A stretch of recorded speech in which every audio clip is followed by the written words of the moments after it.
매달 월급처럼 따박따박 현금이 들어오는 투자가 있다면 어떨까요? 계획적으로 돈을 쓰거나 재투자 계획을 세우기가 훨씬 수월해지겠죠?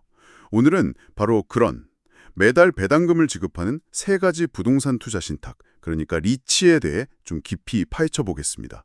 여러분의 투자 성향은 어떤가요? 포트폴리오의 굳건한 주춧돌이 되어줄 안정적인 거인을 원하시나요?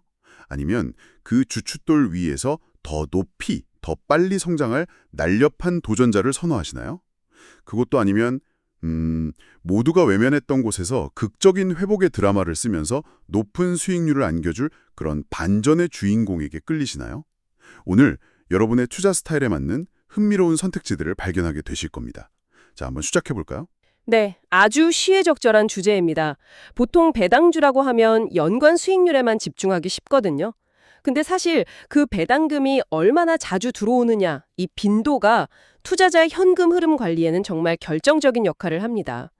오늘 살펴볼 세 리츠는 월배당이라는 아주 강력한 공통점을 가졌지만 그 속을 들여다보면 안정성, 성장성, 그리고 고위험 고수익이라는 전혀 다른 투자 철학을 담고 있죠. 뭐랄까, 각기 다른 성격의 세 주인공 같아요. 좋습니다. 그럼 첫 번째 주인공부터 만나보죠.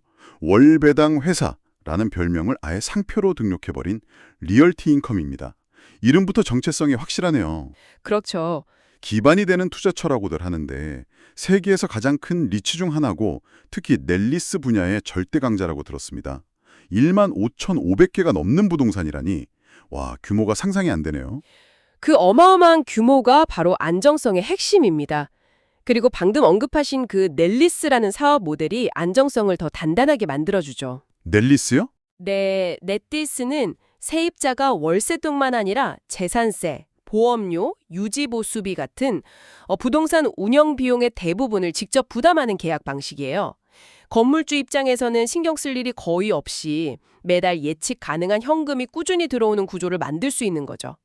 리얼티 인컴은 이 방식을 통해서 거대한 현금 흐름 파이프라인을 구축한 셈입니다. 재무 건전성을 보여주는 신용등급도 매우 높은 투자 등급이고요. 가장 놀라운 건 30년 동안 매년 배당금을 인상해왔다는 점입니다. 30년이라니. 와, 정말 대단한 기록이죠. 현재 배당 수익률도 5.6% 수준으로 꽤 쏠쏠하고요. 네, 맞습니다. 그런데 문득 이런 생각이 드네요. 30년간 꾸준히 배당을 늘려왔다는 건 정말 대단하지만 한편으로는 이제 성장할 여력이 거의 남지 않았다는 신호로도 읽힐 수 있지 않을까요? 투자자는 미래가 아니라 과거의 영광에 덩을 지불하는 셈이 될 수도 있겠네요. 아주 날카로운 지적이십니다. 바로 그 지점이 성장의 역설이라고 불리는 부분이에요. 안정성의 상징인 그 거대한 규모가 역설적으로 미래 성장의 발목을 잡는 족쇄가 되는 거죠. 생각해보세요. 이미 15,500개의 부동산을 가진 포트폴리오를 10% 성장시키려면 무려 15,500개의 새로운 부동산을 사들여야 합니다. 웬만한 리츠 하나를 통째로 인수해야 하는 규모죠. 와, 그러니 성장 속도가 둔화되는 건 필연적입니다. 투자자는 여기서 안정성과 성장 잠재력 사이에 근본적인 트레이드 오프를 마주하게 되는 겁니다. 그렇군요. 그럼 그 안정성이라는 게 구체적으로 어디서 오는지 궁금한데요. 그 15,500개나 되는 부동산에 어떤 세입자들이 들어와 있나요? 예를 들어 경기가 안 좋아지면 금방이라도 문 닫을 위태로운 가게들인가요? 아니면 어떤 상황에서도 버틸 수 있는 그런 필수적인 업종들인가요? 좋은 질문입니다. 리얼티 인컴의 주요 세입자 명단을 보면 그 안정성의 비밀이 보입니다. 월그린 같은 약국 체인, 달러 제너럴 같은 저가 소매점, 세븐일레븐 같은 편의점들이 상위권을 차지하고 있거든요. 이들의 공통점이 뭘까요? 아, 경기를 잘 안 타는 곳들이네요. 맞습니다. 경기가 좋든 나쁘든 사람들이 약을 사고 생필품을 사고 간단한 식료품을 사는, 즉 필수 소비와 관련된 업종이라는 거죠. 덕분에 리얼티 인컴은 경제 위기 속에서도 상대적으로 안정적인 임대료 수입을 확보할 수 있는 겁니다. 아하, 이제 그림이 그려지네요. 리얼티 인컴은 포트폴리오의 든든한 주춧돌, 혹은 뭐랄까, 어떤 폭풍 후에도 배를 붙잡아주는 묵직한 닷 같은 역할이군요. 네, 바로 그렇죠. 변동성이 큰 다른 자산에 투자할 때 여기서 나오는 월배당금이 심리적 안정감과 함께 꾸준한 현금 버퍼를 만들어주는 거고요. 그 비유가 아주 적절한데요. 한 가지 덧붙이자면 그 주춧돌은 그냥 단단하기만 한 게 아니라 매달 현금이라는 시멘트를 계속 부어주면서 기반을 더 튼튼하게 다져주는 역할까지 하는 셈이죠. 리얼티 인컴이 포트폴리오의 든든한 주춧돌이라면 그 주춧돌 위에 더 높이, 더 빨리 건물을 올리고 싶어하는 투자자도 분명히 있을 겁니다. 바로 그런 분들을 위해 리얼티 인컴과 같은 내리스 사업 모델을 가졌지만 훨씬 더 날렵하고 빠른 회사가 있죠. 두 번째 주자, 어그리 리얼티입니다. 맞습니다. 리얼티 인컴의 시가총액이 500억 달러에 육박하는 거인이라면 어그리 리얼티는 약 80억 달러 수준으로 훨씬 가볍습니다. 보유 부동산 수도 약 2,600개로 차이가 크죠. 하지만 바로 그 규모의 차이가 성장 잠재력의 차이를 만듭니다. 작은 배가 큰 배보다 방향을 틀거나 속도를 내기 훨씬 쉬운 것처럼요. 어그리 리얼티는 새로운 부동산을 인수하면서 포트폴리오를 확장하는 데 있어서 리얼티 인컴보다 훨씬 유리한 위치에 있습니다. 숫자로 비교하면 그 차이가 더 명확해지겠네요. 리얼티 인컴의 연평균 배당금 증가율이 지난 30년간 4.2%였는데 어그리 리얼티는 지난 10년간 약 6%에 달했습니다. 2%포인트 차이가 작아 보일 수 있지만 성장률 자체로만 보면 거의 50%나 더 높은 수치입니다. 와, 이게 복리로 쌓이면 장기적으로는 어마어마한 격차를 만들겠는데요? 바로 그 점 때문에 시장은 어그리 리얼티의 미래 성장 가능성에 더 높은 점수를 주고 있습니다. 그리고 그 기대감이 가격에 반영되어 있죠. 그래서 배당 수익률은 4.3%로 5.6%인 리얼티 인컴보다 낮습니다. 아, 성장에 대한 기대감 때문에? 네, 투자자들이 더 높은 성장을 위해 현재 약간 낮은 배당률을 기꺼이 감수하고 있다는 뜻이죠. 하지만 이 4.3%라는 수익률도 결코 낮은 수치가 아닙니다. S&P 500 지수 펀드의 배당 수익률이 1% 초반대고 전체 리츠 섹터 평균이 3.9%인 것을 감안하면 여전히 충분히 매력적인 수준이죠. 두 회사의 장단점을 듣고 보니 마치 안정적인 우량주와 유망한 성장주를 놓고 고민하는 것 같은 느낌이 드네요. 그렇다면 굳이 둘 중 하나만 선택할 게 아니라 이 둘을 섞어서 안정적 성장 포트폴리오를 만드는 건 어떻게 보시나요? 리얼티 인컴으로 매달 꾸준한 현금 흐름을 확보하고 어그리 리얼티로 자산 성장과 배당금 증가를 함께 노리는 거죠. 아주 현명한 접근 방식입니다. 투자는 종종 A냐 B냐의 문제가 아니라 A와 B를 어떤 비율로 섞을 것인가의 문제일 때가 많죠. 안정성의 리얼티 인컴과 성장성의 어그리 리얼티를 조합함으로써 투자자는 자신만의 위험 감수 수준에 맞춰 균형 잡힌 포트폴리오를 설계할 수 있습니다. 지금까지 안정적이 필수 소비재 상점들에 대해 이야기했는데요.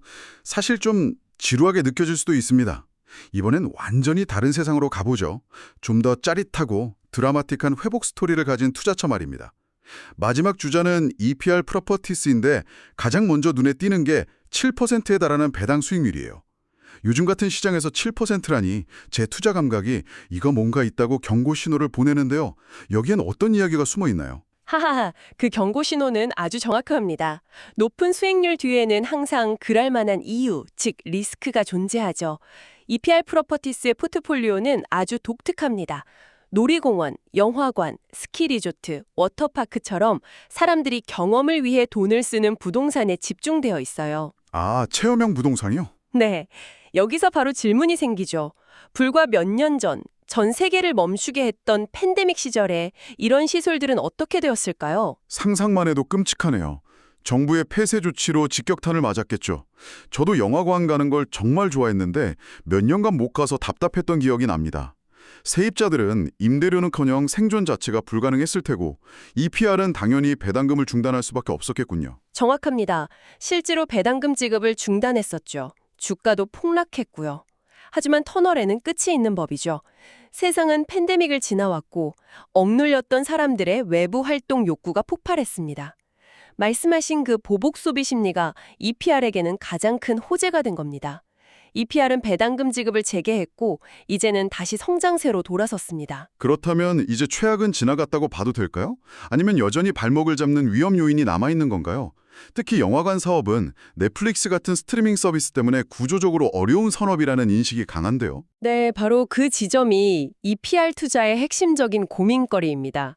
현재 EPR 전체 임대료 수입의 37%가 영화관 사업에서 나오고 있습니다. 이건 무시할 수 없는 비중이죠. 스트리밍 서비스의 공세 속에서 영화관 산업의 미래가 불투명하다는 우려는 타당합니다. 그렇죠. 하지만 반대편의 논리도 만만치 않습니다. 사람들은 여전히 집에서는 경험할 수 없는 압도적인 스크린과 사운드, 즉 블록버스터 경험을 위해 기꺼이 영화관을 찾습니다. 팬데믹 이후에 탑건, 매버릭이나 아바타, 물의 길 같은 영화들이 엄청난 흥행을 기록한 것이 그 증거죠. 일리가 있네요. 집에서 보는 것과 영화관에서 보는 건 완전히 다른 경험이니까요. 그럼 EPR의 재무 상태는 어떤가요? 배당금을 다시 주기 시작했다지만 무리하고 있는 건 아닌지 걱정되는데요. 그 부분을 확인하기 위해 FFO, 즉 운용자금이라는 지표를 봐야 합니다. 리츠는 감가상각 같은 실제 현금 유출이 없는 회계상 비용이 커서 단기 순이익만 보면 실제 현금 창출 능력이 왜곡될 수 있거든요. FFO는 이런 비현금성 비용을 다시 더해서 실제 영업으로 벌어들인 현금을 보여주는 리츠에게 훨씬 중요한 지표죠. 현재 EPR의 FFO 대비 배당금 지급 비율은 약 65% 수준입니다. 벌어들인 현금의 65%를 배당으로 주고 나머지 35%는 재투자나 부채 상환에 쓸 여력이 있다는 뜻이니 합리적이고 지속 가능한 수준이라고 볼 수 있습니다. 그렇군요. 결국 7%라는 높은 배당 수익률은 영화관 산업이 망하지 않고 나름의 생존 방식을 찾을 것이며 EPR 경영진이 성공적으로 포트폴리오를 다각화할 것이다라는 회복 스토리에 베팅하는 대가라고 정리할 수 있겠네요. 맞습니다. 그래서 이 투자는 더 공격적인 성향의 투자자에게 적합합니다. 최악의 시기는 지났고 앞으로 체험형 소비는 계속 성장할 것이라고 믿는다면 현재 높은 배당 수익률은 그 리스크를 감수할 만한 충분한 보상이 될 수 있는 거죠. 네, 오늘 정말 흥미로운 세 가지 월배당 리치를 깊이 있게 살펴봤습니다. 한번 정리해 볼까요? 매달 꾸준하고 안정적인 현금 흐름을 원하며 포트폴리오의 기반을 다지고 싶다면 거인 리얼티 인컴. 안정적인 기반 위에서 더 빠른 자산 성장과 배당금 증가를 추구한다면 날렵한 도전자 어그리 리얼티.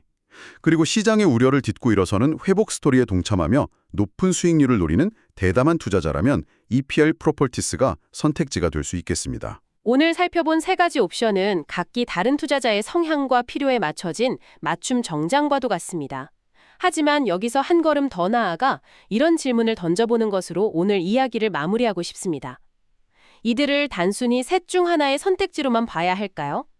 어쩌면 오늘 분석의 진짜 시작점은 이 각기 다른 성격의 자산들을 어떻게 조합해서 자신만의 재무 목표와 위험 감수 능력에 맞는 최적의 포트폴리오를 만들어낼 것인가에 대한 고민일지도 모릅니다. 당신이 쓰고 싶은 투자 스토리는 견고한 성을 쌓는 이야기인가요? 아니면 로켓을 쏘아올리는 이야기인가요? 혹은 잿더미 속에서 피어나는 불사조의 이야기인가요? 그 답을 찾는 과정에서 오늘 나눈 이야기들이 좋은 나침반이